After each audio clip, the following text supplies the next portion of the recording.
Irmãos,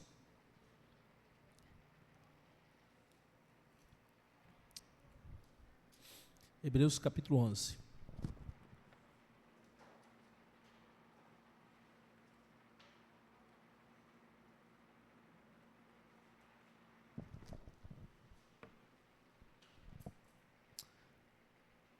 Nós vamos ler a partir do verso 35, tá? Do 10. E vamos até o verso 16 do 11.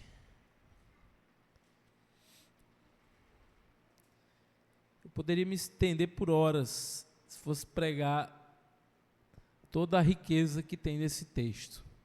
Mas nós vamos nos atentar a esses versículos nessa noite para que e refletir um pouco mais a respeito da fé.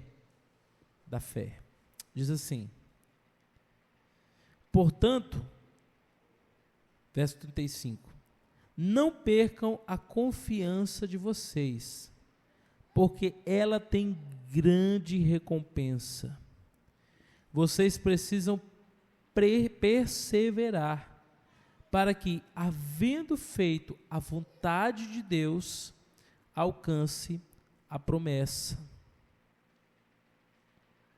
Porque, ainda dentro de pouco tempo, aquele que vem virá, e não irá demorar, mas o meu justo viverá pela fé, e se retroceder dele, a minha alma não se agradará. Nós, porém, não somos do que retrocede para a perdição, mas somos da fé para a perseverança da alma. Ora, a fé é a certeza de coisas que se esperam, a convicção de fatos que não se veem, pois pela fé os antigos obtiveram bom testemunho.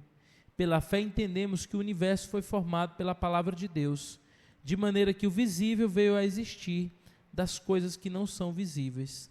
Pela fé, Abel ofereceu a Deus um sacrifício mais excelente do que Caim, pelo qual obteve testemunho de ser justo, tendo a aprovação de Deus quanto às suas ofertas. Por meio da fé, mesmo depois de morto, ainda fala. Pela fé, Enoque foi levado a fim de não passar pela morte.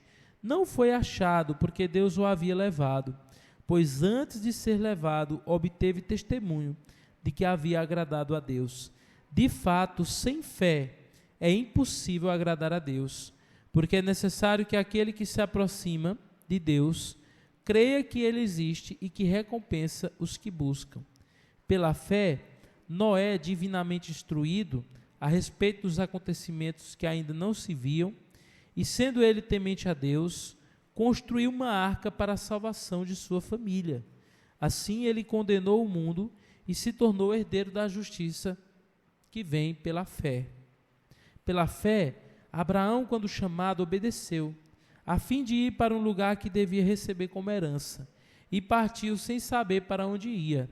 Pela fé, peregrinou na terra da promessa, como em terra alheia, habitando em tendas com Isaque e Jacó, herdeiros com ele da mesma promessa.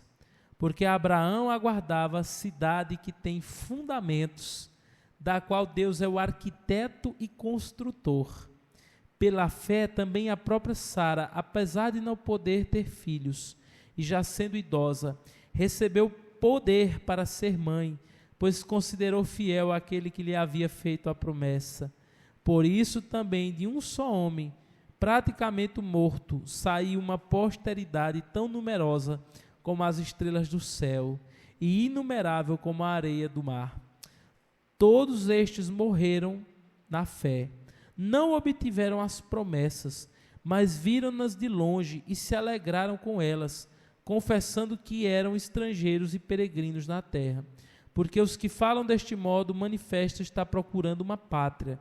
E se na verdade se lembrasse daquela de onde saíram, teriam a oportunidade de voltar. Mas agora desejam uma pátria superior, isto é, celestial. Por isso Deus não se envergonha deles, de ser chamado o seu Deus, porque lhes preparou uma cidade. Amém, irmãos? Senhor nosso Deus e Pai, Eu quero te agradecer, meu Deus, por essa palavra. E eu quero pedir que o Senhor abençoe em nome de Jesus. E que o Senhor fale ao nosso coração, Pai. Oh Deus, que nós possamos ser tocados pelo poder da Tua palavra. Que o Senhor nos ajude, Pai, a discernir o que é a fé. Esta fé que, segundo a Tua palavra, agrada a Deus. Que nós possamos aguardar essa cidade com fundamentos, não feita por homens, mas fundamentada, ó Deus, na Tua palavra, uma cidade celestial, que a nossa esperança esteja no Senhor, meu Deus. Nos abençoe, em nome de Jesus. Amém e amém. Meus irmãos, eu quero que você imagine uma igreja que começou, pessoas que foram evangelizadas e entregaram as suas vidas para Jesus. Imagine que essa igreja começou cheia de entusiasmo, os crentes empolgados, servindo a Deus, amando Jesus, homens e mulheres, e neste caso, homens e mulheres que abandonaram o judaísmo, certo? Que abandonaram o judaísmo, eles foram batizados em nome de Jesus, começaram a seguir Jesus como sendo o Messias prometido, ungido de Deus. Eles cantavam, adoravam, se reuniam, serviam uns aos outros, repartiam seus bens. Mas com o tempo, vieram as pressões, as perseguições. Alguns perderam seus empregos, outros foram expulsos das sinagogas, suas famílias viraram as costas para eles, alguns foram presos, os vizinhos começaram a zombar e diziam assim: ó, onde está o seu Messias agora? E aí, com o tempo, o entusiasmo desses irmãos, a alegria dessa igreja, deu lugar ao desânimo. Alguns pensavam: talvez é melhor a gente voltar atrás. Talvez é melhor a gente seguir o caminho antigo, voltar lá para o judaísmo. Era mais seguro. Tínhamos a aprovação da nossa família. Tínhamos um bom convívio social nas sinagogas com o nosso povo. E é justamente, irmãos, para essa igreja cansada e desanimada que o autor de Hebreus escreve. A carta aos Hebreus, ela foi escrita para crentes que eram judeus e viviam na dispersão. Ou seja, eram membros do judaísmo, descendentes lá das 12 tribos de Israel, e que agora tinham entregado a sua vida para Jesus, confessando Jesus como Senhor e Salvador. Mas por tudo isso que eu acabei de falar para os irmãos, eles acabaram se desanimando. Eles estavam pensando em abrir mão, em voltar atrás. Tanto que o autor de Hebreus diz no capítulo 10, verso 35, não abandoneis, portanto, a vossa confiança, que tem grande galardão, pois o meu justo viverá pela fé. A princípio, eu queria dizer para os irmãos que nesse texto de Hebreus 11, que é um livro muito conhecido, um capítulo muito conhecido, tem 3 palavras que são usadas aqui pelo autor de Hebreus, que elas são intercambiáveis, elas são praticamente sinônimos, que é a palavra fé, a palavra esperança, certo? Fé, esperança e confiança. Então, essas 3 palavras, elas são praticamente sinônimos, que o autor está usando aqui. Ele fala sobre a fé, ele fala sobre a esperança, ele fala também sobre a confiança. E ele vai dizer que aqueles irmãos não podiam abandonar isso, essa confiança, essa fé, essa esperança em Jesus, porque eles estavam pensando em voltar atrás. É como se ele dissesse assim: olha, vocês não estão sozinhos. E aí ele vai listar lá os heróis da fé, como nós chamamos. Ele é como se ele dissesse: antes de vocês, houve homens e mulheres que também foram provados. Eles também passaram por muitas situações difíceis. Porém, eles venceram pela fé. Então, meus irmãos, o autor de Hebreus, nós não sabemos quem é o autor de Hebreus. Essa é uma dúvida que muitos teólogos têm. Talvez, quando a gente chegar lá no céu, vai ser uma das coisas que nós vamos ter a oportunidade de perguntar e de tirar essa dúvida. Não sabemos quem escreveu Hebreus, mas uma coisa é certa. Ele abre essa galeria dos heróis da fé. Ele vai falar de Abel, de Noé, de Abraão, de Sara, de Moisés e tantos outros. E um ponto que ele vai falar aqui, essas pessoas não viram, eu quero que você guarde isso, não viram o cumprimento das promessas. Elas não viram. Mas mesmo assim elas creram, elas confiaram, elas tiveram esperança no Deus que prometeu. Certo? E hoje, irmãos, quando nós abrimos Hebreus 11, o Espírito Santo ele nos convida a olhar para esses exemplos, não para venerá-los, porque muitas vezes nós olhamos para esses exemplos do passado como se eles fossem seres inerrantes ou grandes. Não, pelo contrário, eram homens falhos, pecadores. Mas nós não devemos olhar não para venerá-los, mas simplesmente para imitar a fé deles, ou seja, pessoas que confiaram, pessoas que esperaram, que creram em Deus, mesmo sem ver, mesmo sem contemplar diante dos olhos deles o que Deus prometeu, eles creram, eles confiaram. Porque a verdadeira fé, meus irmãos, não é emoção passageira, é uma confiança perseverante em Deus. Mesmo quando os olhos não veem e o coração não entende. Se eu pudesse resumir esses versículos que eu li para os irmãos em uma grande ideia, eu diria que a verdadeira fé persevera, confiando nas promessas de Deus, mesmo sem vê-las, porque crê nas promessas do Senhor. Mesmo sem vermos, irmãos, nós podemos confiar em Deus, nós podemos confiar no Senhor. E é sobre isso que eu quero falar hoje, meus irmãos. Em primeiro lugar, nos versículos de 1 a 3, falando a respeito da fé, eu gostaria de dizer para os irmãos que a fé, ela confia em Deus, ela confia no caráter de Deus, nas promessas de Deus, mesmo sem ver o resultado. Mesmo sem ver o resultado. Olha o que diz o versículo 1. Ora, a fé é o firme fundamento das coisas que se esperam e a prova das coisas que não se veem. Verso 3. Pela fé entendemos que o universo foi formado pela palavra de Deus, de modo que o visível veio a existir das coisas que não aparecem. Veja, meus irmãos, a fé é uma certeza que nós temos e que nos permite descansar nas promessas de Deus. Então, a fé não é simplesmente acreditar. E eu queria que abrir um ponto só para explicar algumas coisas que não é fé. Por exemplo, fé não é simplesmente acreditar em Deus. É acreditar que Deus existe. Isso é uma espécie de um deísmo, né? Eu creio que Deus existe. Isso não é cristianismo. Você dizer que existe um Deus. Eu creio que Deus existe. Isso não é fé. A fé é crer nas promessas de Deus. Confiar. Esperar nessas promessas. Mesmo sem vê-las.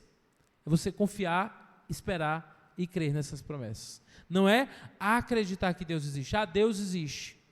Então, a maioria das pessoas hoje acredita ou tem alguma concepção de uma divindade, de que Deus existe. Então isso não é fé.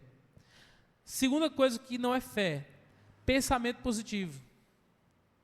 E tem muita gente se confundindo aí. Eu tenho fé, olha, está amarrado em nome de Jesus, vai dar tudo certo. Eu vou fazer essa prova e vou passar, vou tirar nota boa. Eu creio, eu confio, vai dar certo. Não me mama, não. Eu confio, eu creio. Isso não é fé. A fé bíblica não é isso, não. Né? Isso aí pode ser outra coisa. Pensamento positivo. mas não é fé. A fé bíblica não é isso. Não é, eu acredito que vai dar tudo certo. Pelo contrário. Nós acabamos de ver aqui que esses homens de fé aqui, deu tudo certo na vida deles?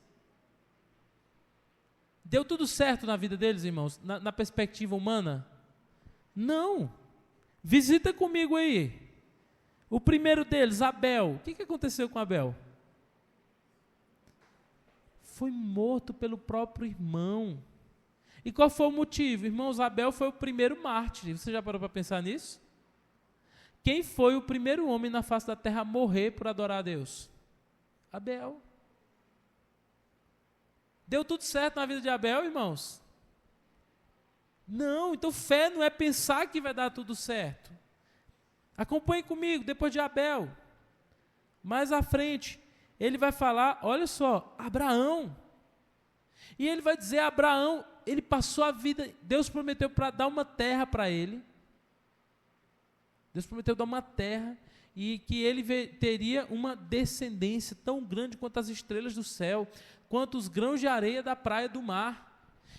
Mas o texto diz que ele passou o resto da sua vida vivendo em tendas e não alcançou o cumprimento da promessa. Na perspectiva humana, deu tudo certo para Abraão? Não. Então fé não é dizer assim, eu creio que vai dar tudo certo. A gente tem que tomar cuidado com quem prega isso. Olha, pensamento positivo. Isso é sincretismo religioso, irmãos. Isso não tem nada a ver com cristianismo, não. Paulo diz, eu sei o que é ter fartura e sei passar necessidade. Eu posso todas as coisas naquele que me fortalece, ou seja, confiança nas promessas de Cristo, mesmo quando as coisas não vão bem. A verdadeira fé, ela não se prova quando tudo está dando bem. A verdadeira fé se prova como nós estávamos vendo o testemunho da irmã Júlia hoje aqui à tarde. Muitas vezes diante das adversidades, doenças, lutas, perseguições religiosas, mas uma fé perseverante que confia na promessa de Deus. É essa fé que nós estamos falando. Amém? Então, olha, veja, essa fé não é simplesmente acreditar em Deus. A Bíblia diz que até o diabo acredita e estremece. Então não é, eu acredito em Deus, pastor. Tem muita gente que morreu acreditando em Deus e hoje está no inferno. Não estou falando de acreditar em Deus. Segundo, é pensamento positivo, é achar que tudo vai dar certo. Não, não é isso também. E outra coisa que eu queria deixar claro, que essa fé que Hebreus 11 está falando, não é uma fé em qualquer coisa. É uma fé nas promessas de Deus. E nós vamos daqui a pouco falar sobre essas promessas de Deus. Mas é essa fé que nós precisamos buscar para a nossa vida. Então, tem pessoas que querem falar assim, olha, tem duas perspectivas. Você tem a perspectiva da razão e tem a perspectiva da fé. Não é isso também. A fé não é o contrário de razão, irmãos. Fé não é ilusão, mas é confiança nas promessas de Deus reveladas nas Escrituras. Não é uma invenção da nossa cabeça. Tanto é que o autor de Hebreus ele vai aqui invocar uma grande nuvem de testemunhas, ou seja, pessoas que foram capazes de morrer por essa fé. Ele vai falar aí mais à frente da criação. Olha o que ele diz, verso 3, pela fé entendemos que o universo foi formado pela palavra de Deus, de maneira que o visível veio a existir das coisas que não são visíveis. O autor cita a criação como primeira prova. Nós cremos que o mundo foi criado pela palavra, mesmo sem ter visto. A fé começa com reconhecer Deus como fundamento de todas as coisas. Então, nós não vimos a criação, nós não presenciamos, não testemunhamos a criação, mas nós cremos que que pela fé que todas as coisas foram chamadas à existência pela a palavra de Deus. E a partir do verso 4, então a gente já viu aqui o que é fé e o que não é fé, tá? E a partir do verso 4, aí nós vamos... A partir do verso 4, nós vamos para o segundo ponto, onde nós vamos falar um pouco sobre como a fé se expressa na vida dos filhos de Deus. Então, o que é fé? A fé é confiança nas promessas de Deus, reveladas em sua palavra. Então, nós vimos que tem 3 palavras aqui no texto que são intercambiáveis, são praticamente sinônimos: fé, confiança e esperança. Então não tem relação com acreditar simplesmente, está falando de esperar algo, confiar em algo, crer em algo que ainda vai acontecer, que foi prometido lá desde o passado, como nós vamos ver aqui, e que ainda não aconteceu, viu? Essa fé que ele está falando aqui ainda não aconteceu. Inclusive ele está escrevendo para os hebreus que naquela época estavam aguardando algo que ainda não tinha acontecido. Muitos tinham esmurecido na fé. E aí ele começa a falar dos exemplos de fé. E ele vai dizer: pela fé, Abel ofereceu a Deus maior sacrifício que Caim, pelo qual obteve testemunho de ser justo, tendo a aprovação de Deus quanto às suas ofertas. Por meio da fé, mesmo depois de morto, ainda fala. Agora, que fé é essa, irmãos? É interessante que quando a gente fala no Antigo Testamento, a gente tem a noção, no Novo Testamento as pessoas são salvas, são justificadas pela fé em Jesus Cristo. Mas no Antigo Testamento, não, elas eram salvas porque elas cumpriam a lei e ofereciam sacrifícios. É isso que a Bíblia ensina? Não. Ele está deixando aqui muito claro que esses homens do passado, esses homens lá do Antigo Testamento, eles também eram justificados pela fé. Qual é a grande diferença dos crentes do Antigo Testamento para os crentes do Novo Testamento? É que os crentes do Antigo Testamento, a fé deles estava no Cristo que viria. O Cristo que viria. E o reino que ele traria, a cidade que ele traria. E no Novo Testamento, nós aqui, a nossa fé está afirmada no Cristo que já veio e voltará. Então, é a mesma fé. É a mesma fé. Nós temos lá em Romanos, irmãos, a Bíblia diz que sacrifício de animais não pode propiciar, não pode perdoar pecados. O justo, ele é salvo, ele é redimido pela fé. E a sua fé em quem? No Messias, no Cristo de Deus, Jesus. E ele vai mostrar aqui que pela fé Abel ofereceu um sacrifício a Deus e obteve testemunho de ser justo. Como que ele recebeu esse testemunho de ser justo? Pela fé. Aí eu fico pensando, como assim? Mas ele trouxe um sacrifício. E ele foi salvo pela fé. E aí a gente precisa entender, fé em quem? E aí a gente pode refletir um pouco aqui. Se a gente voltar um pouquinho atrás, isso acontece no capítulo 4. No capítulo 3, no verso 15, a gente já falou aqui. O que acontece? Assim que o homem peca, assim que Adão e Eva caem, que o pecado entra na humanidade, qual é a promessa que Deus faz? Que o descendente da mulher, ele iria o quê? Pisar na cabeça da serpente. Que ele iria, esse descendente da mulher, seria o responsável por redimir, por trazer de volta o homem para o jardim. Então essa era a esperança. Aí eu quero que você pense comigo, Adão e Eva, quando eles tiveram seus filhos, muito provavelmente, irmãos, eu fiquei refletindo sobre isso essa semana, eles anunciaram para os filhos dele, sobre esse descendente da mulher. É interessante que alguns comentaristas, eles vão defender que quando Eva ela tem seus filhos, ela tem a promessa de que eles serão o Messias. Tanto que, se você voltar lá em Gênesis,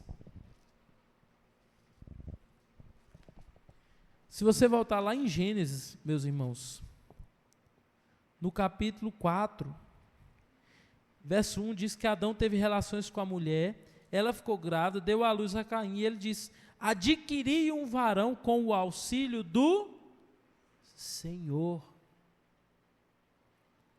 Então, ela tinha a expectativa de que seu descendente, ou um de seus descendentes, seria o responsável por levá-los de volta para o jardim, por realizar a obra da redenção, por perdoar os seus pecados e trazê-los de volta para a presença de Deus. Era a grande expectativa. Era a grande expectativa. Então, quando ele diz aqui que Abel, ele se tornou justo pela fé, provavelmente a fé de Abel era essa fé do retorno para o jardim. Ele está trazendo sacrifício a Deus, ele está buscando a Deus, e ele está crendo que de alguma forma Deus poderia levá-los de volta para o jardim. Essa era a esperança dele. E como que Deus pode trazer o homem de volta para o jardim, irmãos? Qual foi a forma de Deus de trazer o homem de volta para o jardim? Por meio de Jesus. Por meio de Jesus Cristo. Veja, é muito interessante que lá no livro de Gênesis, no capítulo 3, depois que o homem e a mulher pecaram, eles foram expulsos do jardim. E o que Deus colocou na entrada do jardim, irmãos? Querubins, né? Anjos, protegendo ali para que eles não tivessem acesso novamente à presença de Deus. É interessante, irmãos, como que tudo isso de alguma forma é representado pelo tabernáculo. Como tudo isso é representado, por exemplo, pelo templo. Porque o templo, ele é o quê? Ele é uma maquete, é uma ilustração do relacionamento de Deus com o homem. E se você pensar, o que tinha ali? Tinha a Arca da Aliança, que representava a presença de Deus, mas entre o restante do tabernáculo e o Santíssimo Lugar, onde ficava a Arca da Aliança, que representava a presença de Deus, havia um véu. E ali não se podia entrar naquele lugar. E é interessante que lá dentro daquele lugar, na arca, você tinha o propiciatório. O que tinha ilustrado ali no propiciatório? Querubins, representando o quê? Esse impedimento do homem de adentrar a presença de Deus. Uma ilustração do jardim. O homem não pode mais entrar na presença de Deus, irmãos. E Abel sabia muito bem disso. Provavelmente Abel cresceu vendo muitas vezes aquele impedimento, vendo aquele querubim que não permitia que eles entravam no jardim, vendo as tentativas frustradas de seus pais de retornarem ao jardim, mas ao mesmo tempo lembrando da promessa, a promessa de que um descendente da mulher traria o homem de volta à presença de Deus.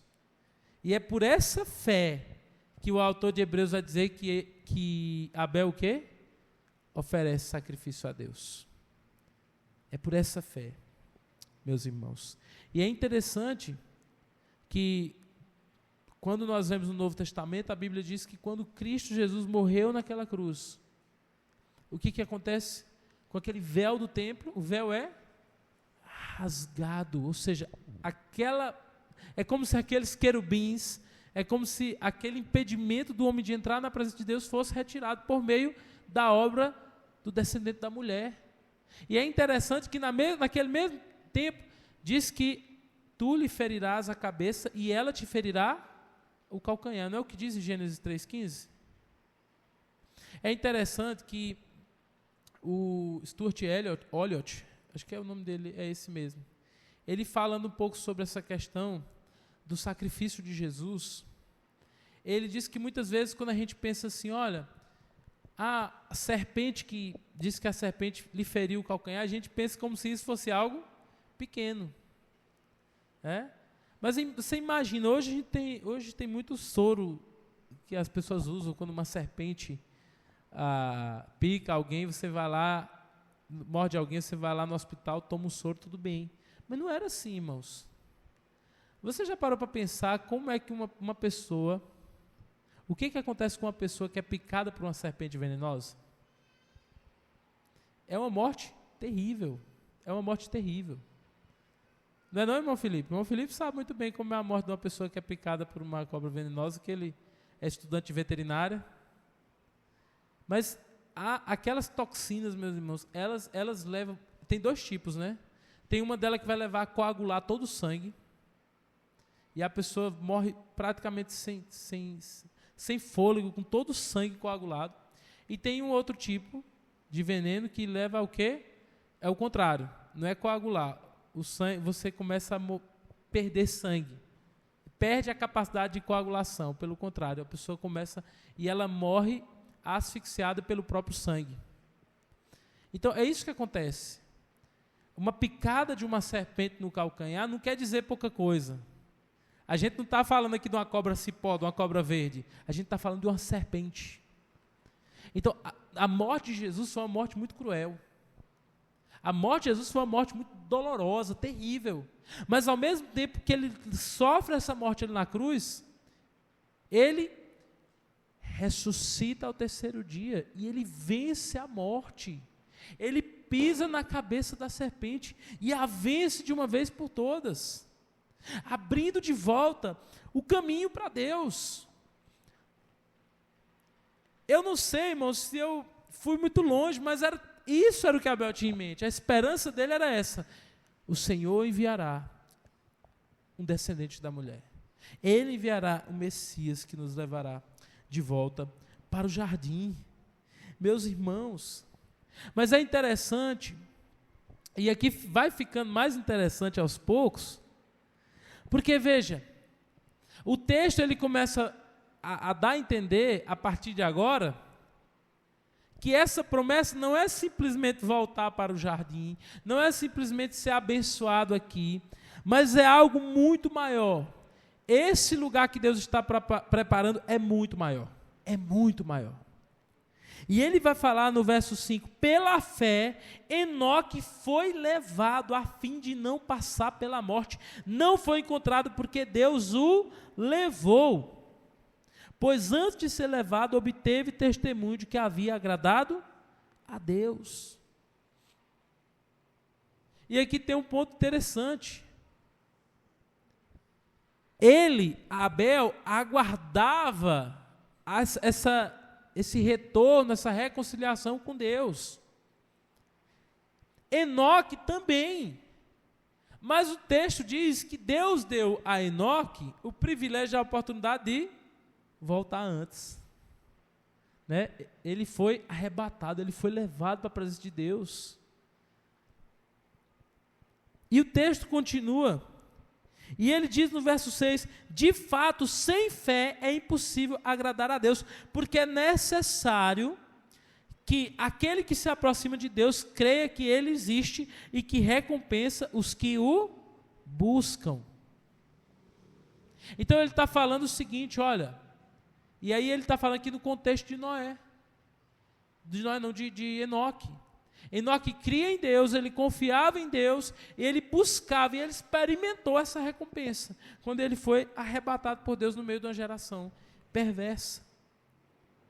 Pela fé, Noé, divinamente instruído a respeito de acontecimentos que ainda não se viam, e sendo temente a Deus, construiu uma arca para a salvação de sua família.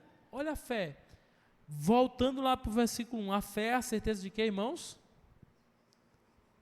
De coisas que se esperam e a convicção de fatos que não se veem. E aqui fica muito claro. O que Noé fez, irmãos? Uma arca. E aqui tem alguns pontos interessantes, né? Alguns pontos bem interessantes aqui. Primeiro ponto. Eu imagino, irmãos, enquanto Noé estava fazendo aquela arca, as pessoas provavelmente riam de Noé. As pessoas provavelmente desprezavam Noé. E Noé falava construir essa arca, aqui em Hebreus vai dizer que ele era pregador da justiça também, ele anunciava, mas as pessoas riam dele. E tem um ponto muito interessante lá. Noé dizer que haveria um dilúvio, por isso ele estava preparando uma arca, era loucura. Até porque naquela época não havia o quê? Chuva. Eu não sei se você já parou para pensar, mas até aqui nunca havia chovido. Nunca. Você já parou para pensar nisso? Não, nunca havia chovido. Se você ler anteriormente no livro de Gênesis, diz que naquela época, como que as plantas elas cresciam? Havia o quê? Um orvalho, né? precipitava e molhava toda a terra, mas não havia chuva até ali.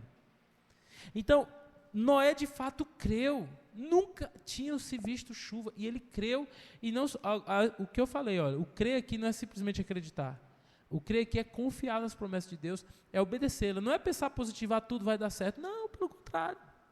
Nesse caso aqui, as coisas estavam caminhando para a destruição, mas Deus disse, olha, faça isso. Ele obedeceu.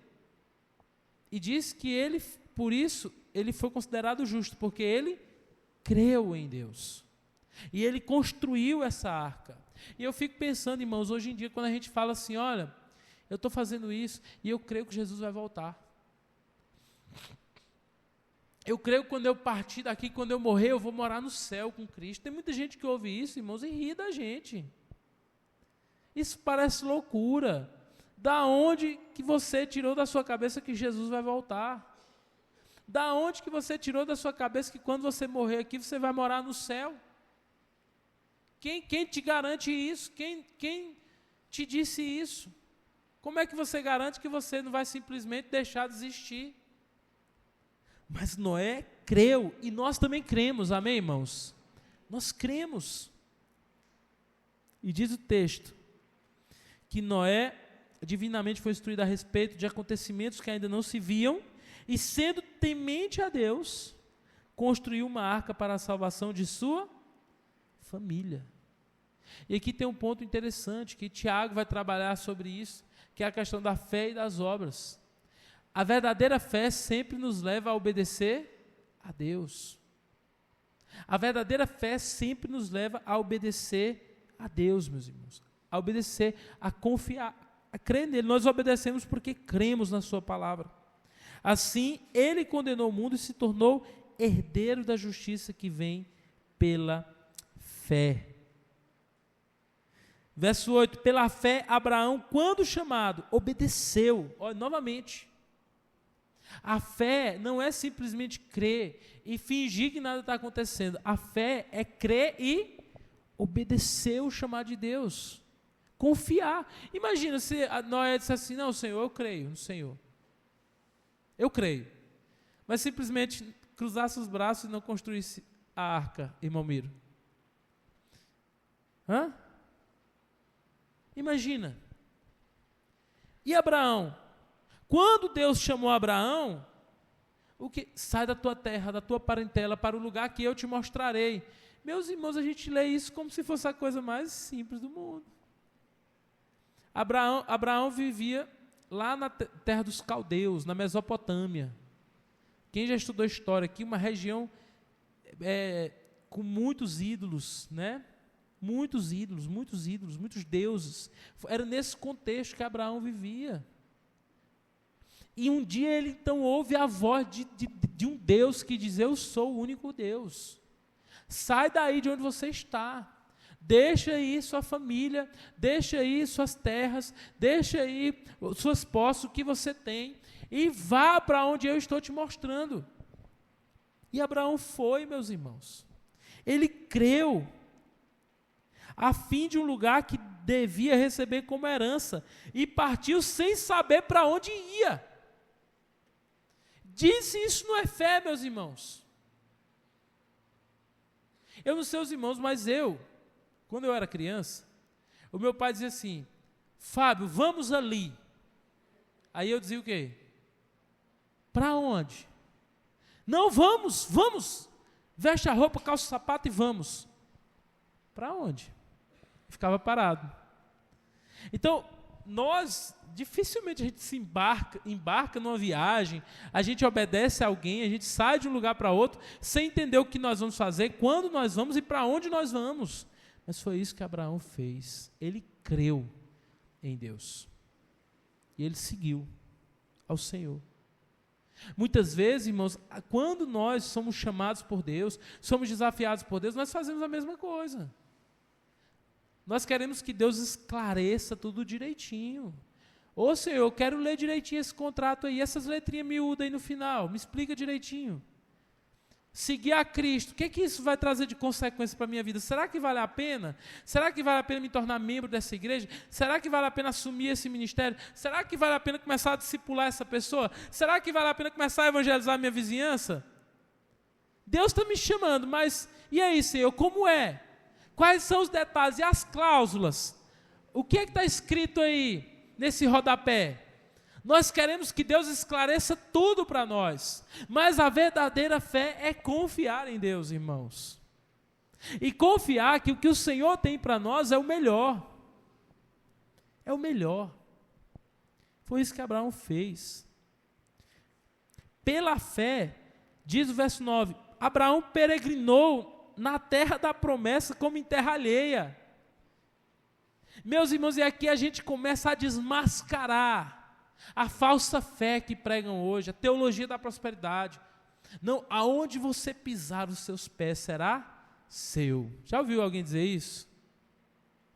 O texto aqui diz, irmãos, que Abraão passou a vida inteira pisando nessa terra, mas ele nunca em vida teve posse dessa terra. Nunca em vida.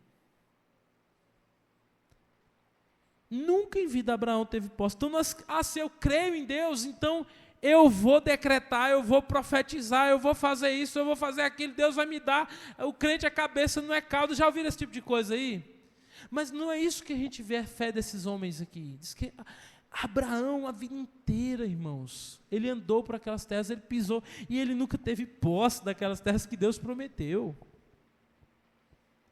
Diz que como em terra alheia, habitando em tendas, assim também Isaque e Jacó, herdeiros com ele da mesma promessa, ou seja, nem ele, nem o filho dele, e nem o neto dele, irmão Luciano, nenhum teve a posse dessa terra que foi prometida por Deus. Diz o texto que Abraão morreu sem tomar posse dessa promessa. Tinha uma música aí antigamente que a gente cantava muito, né? Que dizia assim, quem tem promessas de Deus não morre não desiste não, e tem a fé de Abraão. Mas Abraão morreu sem tomar posse da promessa. Então eu vou dizer, meu irmão, quem tem promessa de Deus morre também, viu? Não se apegue com isso aí não. Porque o que nós não estamos entendendo é que a promessa para Abraão não era simplesmente aquela terra. Aquela terra era sombra de algo muito maior. A promessa que Deus tinha para Abraão, a cidade que Deus tinha para Abraão, não era Canaã, não era Jericó e as outras cidades que haviam ali. E o texto deixa isso muito claro. Verso 10, porque Abraão aguardava a cidade que tem fundamentos, da qual Deus é o arquiteto e construtor. Ou seja, a fé de Abraão não estava simplesmente em tomar posse daquela terra de Canaã, mas a fé de Abraão estava, meus irmãos, numa cidade que está construída no reino celestial. Quem está dizendo isso é a Bíblia, irmãos. É a Bíblia. Então, essa fé, para você ter uma ideia do que não se vê, Abraão passou a vida inteira vendo Canaã. Ou não viu? Viu ou não viu, irmãos? Viu. Então não é sobre Canaã que o texto está falando, porque diz que ele viu, ele andou, ele pisou, ele fez tudo. Mas a fé dele, a esperança dele estava em uma cidade, no verso 10, que tem fundamentos no céu, da qual Deus é arquiteto e construtor. Essa aí ele nunca viu. Mas a esperança dele estava nessa cidade. E nós, irmãos, onde é que está a nossa esperança? Nós temos depositado a nossa esperança aqui ou lá? Aqui ou lá? Meus amados irmãos, olha o que diz o verso 13, meus irmãos. Todos estes morreram na fé, não obtiveram as promessas, mas viram-nas de longe e se alegraram com elas, confessando que eram estrangeiros e peregrinos na terra. Porque os que falam desse modo manifestam estar procurando uma pátria. E se na verdade se lembrasse daquela de onde saíram, teriam a oportunidade de voltar, mas agora desejam uma pátria superior, isto é, uma pátria celestial. Então, meus irmãos, todos eles, Abel, Noé, Enoque, Abraão, Sara, Moisés, que vai ser mencionado na frente, todos eles, o texto deixa muito claro, eles aguardavam uma pátria celestial. Todos eles aguardavam uma pátria celestial. Veja, meus irmãos, o texto fala de Abraão e Sara. Abraão e Sara viveram pela fé nas promessas de Deus. Eles viveram a vida inteira em tendas. Passaram a vida inteira sobre aquela terra, mas eles aguardavam uma cidade eterna. A fé perseverante tem olhos voltados para as promessas de Deus, e não simplesmente as recompensas temporais, mas as promessas eternas. A fé sustenta o crente quando o cumprimento das promessas parece distante. Ele sabe que a sua verdadeira recompensa está no céu. Deixa eu lhe dizer, as coisas não vão melhorar tanto. Nós vamos ter momentos bons, momentos difíceis, mas nós jamais vamos usufruir dessa promessa aqui na terra. Jamais. Abra aí, Biel, Filipenses 3:20. Filipenses 3:20. Vamos ler todos juntos? Pois a nossa pátria está nos céus, de onde também aguardamos o Salvador, o Senhor Jesus Cristo. Então, onde que está a nossa pátria, irmãos? Os irmãos estão entendendo de que fé ele está falando? É uma fé de uma esperança em um reino vindouro. É uma confiança. O que ele está dizendo para aquele povo de Hebreus: não desistam. Não desistam, porque há uma pátria para vocês. Há uma cidade, e essa cidade, cujo arquiteto e o construtor é o próprio Deus, ela está fundamentada no céu. Essa cidade não passa. Essa é a verdadeira esperança do crente. A fé verdadeira é a fé que olha para lá. Enquanto nós olhamos para lá, nós estamos na fé. Se nós tiramos os olhos de lá, nós nos desviamos da fé. Se nós estamos olhando para outro lugar, isso não é fé. A Bíblia diz que nós devemos ter a nossa mente, o nosso pensamento nas coisas do alto, onde Cristo está sentado à destra de Deus. Então, quando a Bíblia diz, meus irmãos, no versículo 1 de Hebreus 11, que a fé é a certeza de coisas que não se esperam e a convicção de fatos que não se veem, nós já tiramos a conclusão que não se trata de nada que nós temos aqui. Ai, não, mas isso aqui significa, eu tenho fé que eu vou ter filhos, eu tenho fé que eu vou passar no concurso, eu tenho fé que eu vou conseguir comprar a casa nova, a casa dos sonhos. Meu irmão, filhos, concurso, casa nova, tudo isso nós vemos a rodo aí o tempo inteiro. Isso está diante dos nossos olhos, nós vemos e desejamos todas essas coisas. O texto está falando de coisas que não se veem. O texto está falando de coisas que não se esperam. O texto está falando aqui de coisas que não se veem, né? E coisas que se esperam, ou seja, coisas que ainda não aconteceram. Não tem nada a ver com isso aqui desse mundo. Nada. Eu penso dessa forma. A fé que ele está falando não tem nada a ver com aqui. São coisas que não se veem, coisas que nós esperamos, que ainda não existem aqui, que ainda não aconteceu. Essas promessas estão escondidas com Cristo em Deus e se revelarão quando nós estivermos com Ele. E a fé é olhar para lá. Amém, irmãos?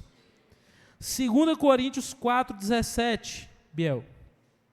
2 Coríntios 4:17, só para reforçar isso com os irmãos.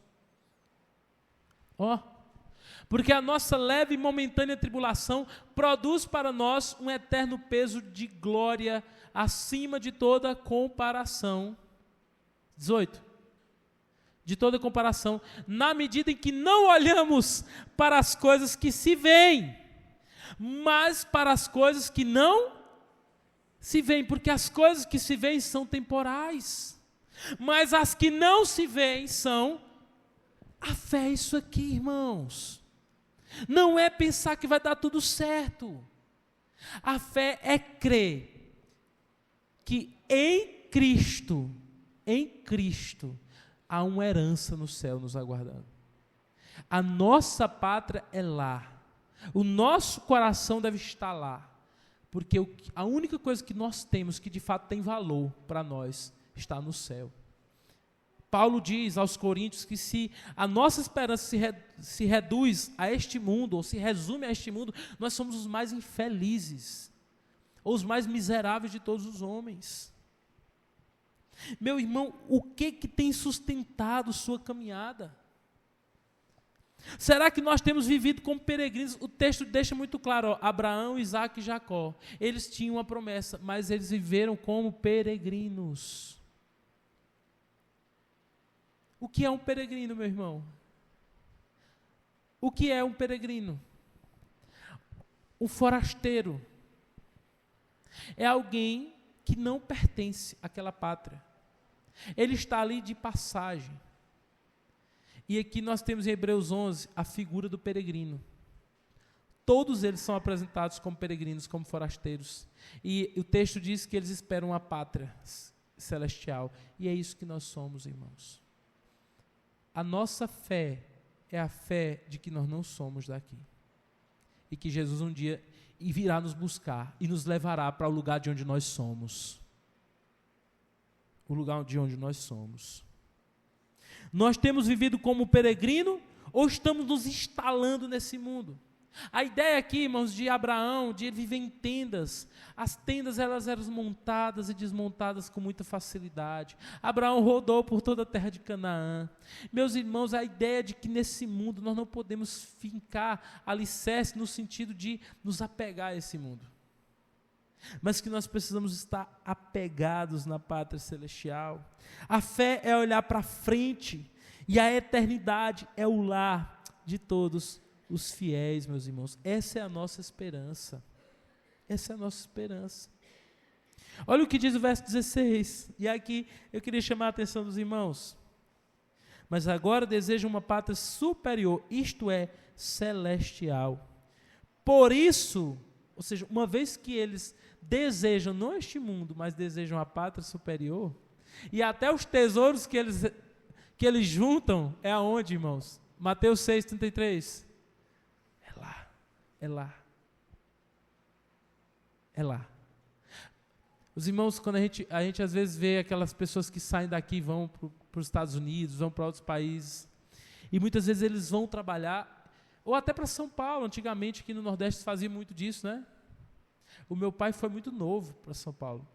Eu tinha 2 anos de idade. E meu pai trabalhava feito um louco lá. E tudo, meus irmãos, tudo que ele ganhava, às vezes passava necessidade, tudo que ele ganhava, ele mandava para cá. Ele ajuntava os tesouros na terra dele. É lá, eu quero investir lá. O que eu estou conquistando aqui é para comprar o meu terreninho lá, é para construir a minha casinha lá, é para ajudar os meus que estão lá. Então essa é a ideia, nós somos forasteiros aqui, mas nossa mente está lá. É ajuntando tesouros lá, é investindo lá, é vivendo para a glória de lá, é pensando, amando e ansiando por um dia estar lá, porque lá é o nosso lugar. Nós estamos apenas passando aqui, irmãos. Meus irmãos, e o que mais chama a atenção no verso 16 é quando ele diz assim, ó, por isso, Deus não se envergonha deles, de ser chamado seu Deus. Olha que coisa tremenda, irmãos. Irmãos, eu fico pensando quando Deus olha do céu e vê o que muitos crentes e muitos pastores e muitas igrejas pregam hoje, uma fé que é para aqui e para agora, uma fé que só fala de prosperidade,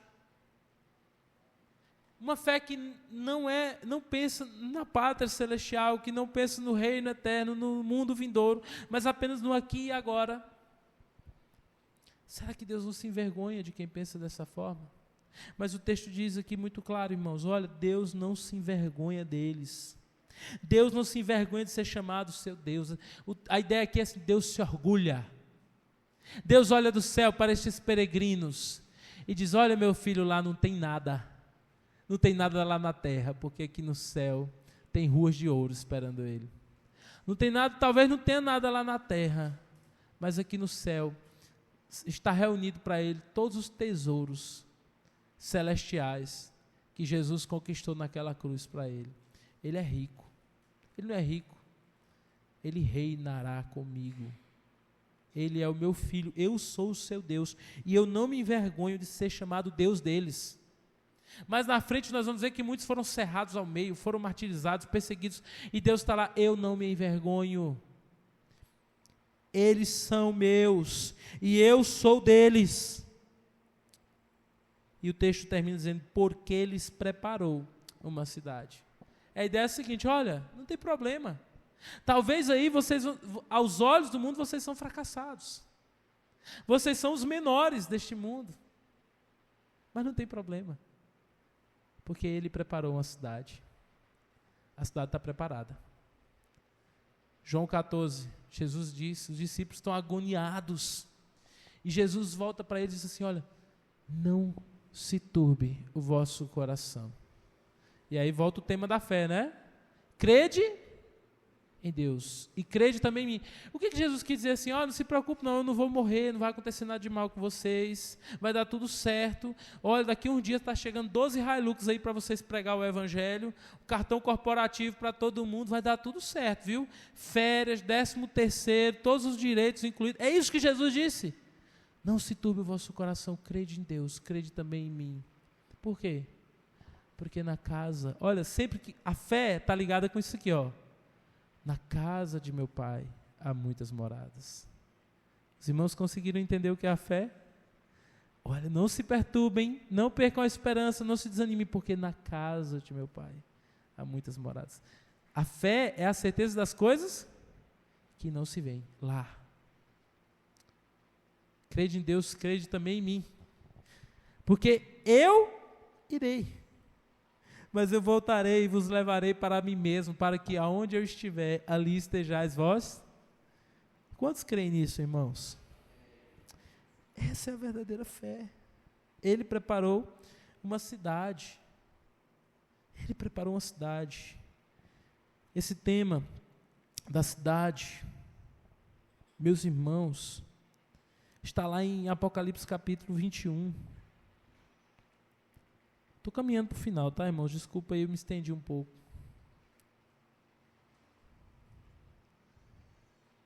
No verso 10, diz assim, e ele me levou no espírito a uma grande e elevada montanha e me mostrou a cidade santa, a Jerusalém que descia do céu da parte de Deus, a qual tem a glória de Deus.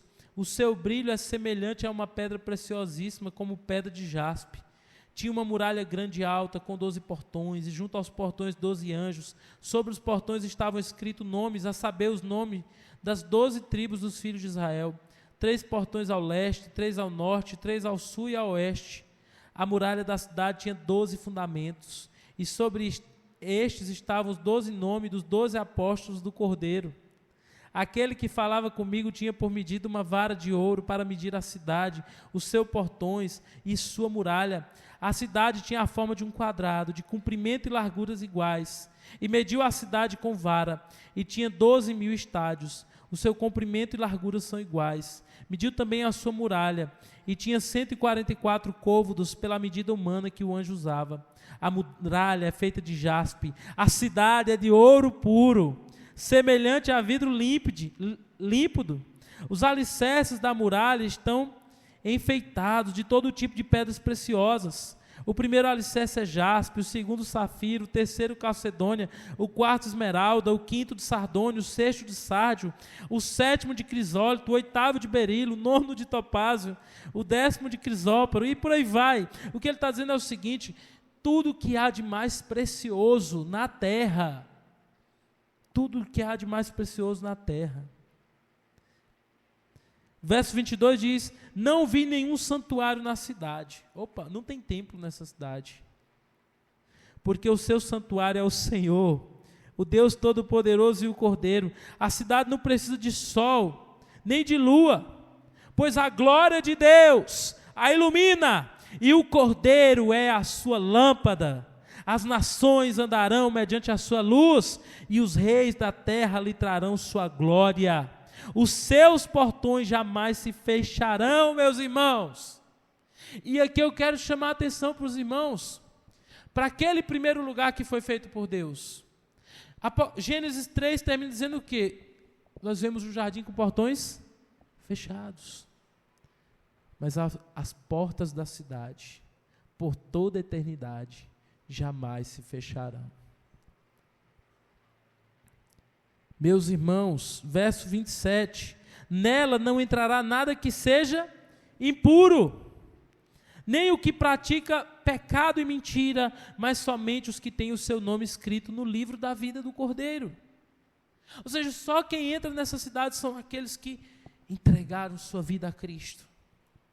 Então o anjo me mostrou o rio da água da vida, brilhante como cristal, que sai do trono de Deus e do Cordeiro, no meio da praça da cidade, e de outro lado do rio estava a árvore da vida.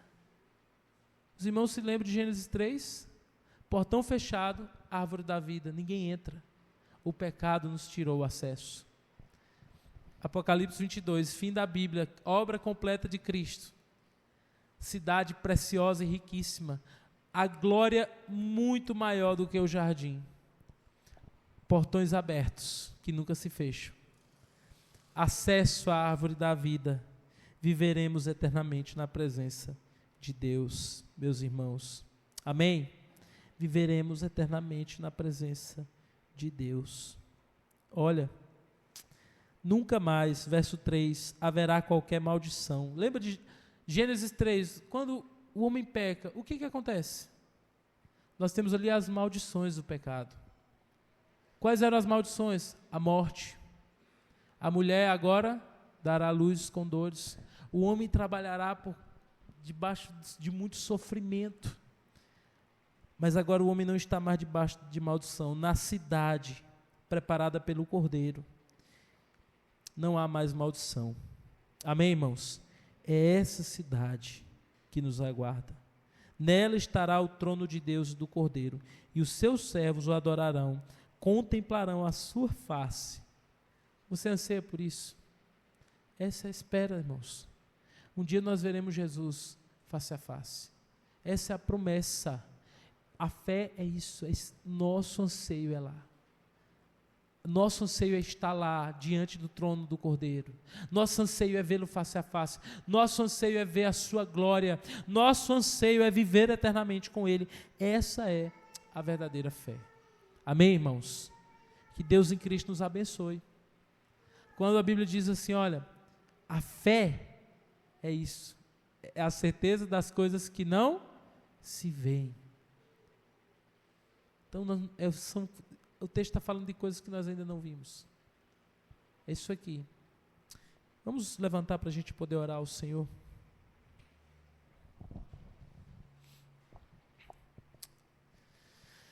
Senhor nosso Deus e Pai, eu te agradeço por essa noite e pelo Senhor abrir diante dos nossos olhos as promessas preciosas que o Senhor tem para nós. A Bíblia diz que não temos aqui cidade permanente, mas aguardamos a que há de vir. Por isso, meu Deus, em nome de Jesus, nos coloca a nossa fé lá. Não aqui, Senhor. Não nas coisas deste mundo, mas lá. Para que não venhamos como o povo de Hebreus, esmurecer e desfalecer da fé. Que o Senhor nos abençoe, como diz a Tua palavra. Aquele que vem, virá e não tardará. Que o Senhor Jesus mantenha acesa em nossos corações essa confiança. Nos abençoe, Pai. E que o Espírito Santo de Deus aumente a nossa fé. Eu oro para que se houver alguém aqui que talvez ainda não depositou a sua fé em Jesus, que o Senhor complete essa obra na vida de cada um. A começar em mim, Senhor. Tira os meus olhos dessa terra. Tira os meus olhos deste mundo, Senhor. Faz-me ansiar e desejar a pátria celestial. Essa é a minha oração em nome de Jesus. Amém e amém.